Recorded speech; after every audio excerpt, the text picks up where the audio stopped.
Hello friends, welcome back to our channel. భర్తపై bore కొట్టిందో లేదంటే మరేదైనా కారణం ఉందో తెలియదు కానీ అతన్ని వదిలించుకోవడానికి డిసైడ్ అయిన ఓ భార్య మరో జంటతో కలిసి స్కెచ్ వేసింది. తన భర్తను మర్డర్ చేసి ₹1,00,000 ఇస్తానంటూ బేరం కుదుర్చుకుంది. తన భర్తను చంపేందుకు అంగీకరించిన భార్యాభర్తలు ఇద్దరికి ముందుగానే 20,000 అడ్వాన్స్ సూపర్ ఇచ్చింది. మిగతా డబ్బులు పని అయిపోయాక అప్పచెబుతానని ఒప్పందం చేసుకుంది. మహారాష్ట్రలోని పాల్ఘర్ జిల్లాలో జరిగిన ఈ రియల్ క్రైమ్ స్టోరీ కథ కమామ్ ఇష్యూ ఏంటో తెలుసుకుందాం. పూర్తి వీడియోని స్కిప్ చేయకుండా ఎండ్ వరకు చూడండి. పాల్ఘర్లోని ఓ చిన్న కాలువలో 35 ఏళ్ల యువకుడి శవం ఉన్నట్టు పోలీసులకు ఫోన్ వచ్చింది. వెళ్లి చూస్తే మెడ చుట్టూ తలపై గాయాలు చనిపోయినట్టుగా అనిపించింది. పోస్ట్ మార్టం రిపోర్ట్లోనూ అదే తేలింది. పదునైన ఆయుధంతో మెడ తలపై దాడి చేసి చంపినట్టు అటాప్సీ రిపోర్ట్లో స్పష్టమైంది. గుర్తు తెలియని వ్యక్తులు హత్య చేసినట్టుగా కేసు నమోదు చేసుకున్న పోలీసులు మృతుడి వివరాలు తెలుసుకునేందుకు ప్రయత్నించారు.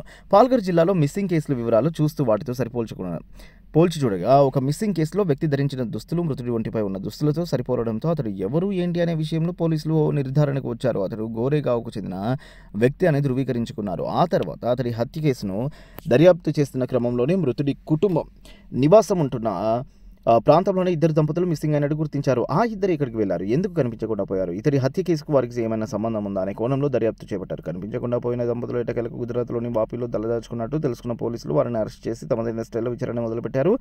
అప్పుడు అసలు కథంతా బయటకు వచ్చింది. మృతుడి భార్యనే తమతో ₹1,00,000 సుపారీ ఇస్తారని చెప్పి మర్డర్ డీల్ సెట్ చేసుకుందని ముందుగా 20,000 కూడా ఇచ్చిందని ఆ దంపతులు ఇద్దరు తమ నేరాన్ని అంగీకరించారు. హంతకులు ఇద్దరు నేరం అంగీకరించడంతో వారి చేత భర్తను హత్య చేయించిన భార్యను కూడా పోలీసులు అదుపులోకి తీసుకున్నారు. అతన్ని చంపాల్సిన అవసరం ఆ భార్యకి ఏమొచ్చిందా అనే కోణంలోనే ప్రస్తుతం కేసు దర్యాప్తు జరుగుతోంది. ఇదిలా ఉంటే తాజాగా హైదరాబాద్కు చెందిన ఓ వ్యాపారవేత్త దారుణంగా హత్యకు గురయ్యాడు.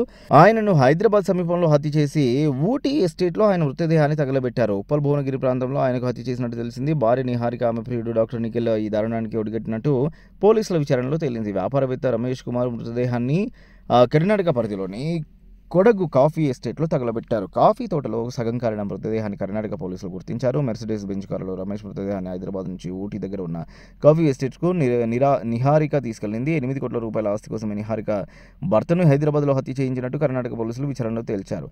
రమేష్ హత్య చేసి కాఫీ ఎస్టేట్లో తగలబెట్టిన రానా అనే దాని నిందితుడిని హర్యానాలోని ఓ డాబా వద్ద టీ తాగుతుండగా కర్ణాటక పోలీసులు అరెస్ట్ చేశారు. డాక్టర్ నిఖిల్ మైరెడ్డిది ఏపీలోని కడప జిల్లా కాగా మృతుడు రమేష్ది హైదరాబాద్ స్వస్థలం.